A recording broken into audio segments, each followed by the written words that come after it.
Depuis l'époque coloniale, pour la formation des sourds-muets, le complexe scolaire Ndouanandinga de la mission catholique Bénon dans le territoire de Bagata est aujourd'hui abandonné à son triste sort. Les bâtiments sont vétustes et les dortoirs n'existent plus et n'ont même plus des bancs. Les sourds-muets ne savent plus à quel sens se vouer. Tenez, cette école était la première institution de la rééducation des sourds-muets en Afrique centrale. En visite pastorale dans cette partie du territoire de Bagata pour le sacrement des confirmations de plus de 1000 chrétiens catholiques à Moubimoué, Mantassai, Moulir, Fankana et Bénon, Monseigneur Jean-Pierre Kwambamba, évêque du diocèse de Kenge, lance un SOS aux hommes de bonne volonté pour venir en aide aux malentendants qui sont dans cette école sans électricité ni eau. Tout se fait à la rivière Kouilou avec risque de noyade. Oui, c'était pour moi primordial cette visite. Je ne pouvais pas arriver à Bénon sans visiter cette école. Et comme vous l'avez souligné, c'est une des premières écoles du genre en Afrique centrale. Je crois que c'était la première, une école de sourds-muets en Afrique centrale. Et malheureusement, pour le moment, cette école est pour ainsi dire abandonnée.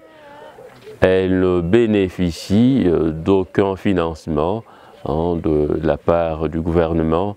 Et donc une situation difficile puisque les enseignants, les responsables doivent pour ainsi dire se débrouiller. Alors ma visite ici est aussi l'occasion pour moi d'inviter, de sensibiliser, d'intéresser toutes les personnes de bonne volonté qui peuvent venir en aide à ces enfants. En fait, dans la plupart des cas, les parents n'ont pas les grands moyens et en fait, ils ne payent rien. Et c'est l'école qui doit tout faire pour subvenir à leurs besoins. Donc une situation difficile et je dirais même dramatique. Il faut voir leurs dortoirs, leurs réfectoires et même les salles de classe. Ils ont un besoin urgent d'aide et on ne peut pas ne pas les aider. Ce sont des jeunes, ce sont des enfants qui ont besoin d'un avenir meilleur. Alors il faudra qu'on intervienne pour les aider. Merci beaucoup. Même message lancé par cette élève malentendante. Ici, malgré la meilleure formation que nous avons, nous souffrons beaucoup.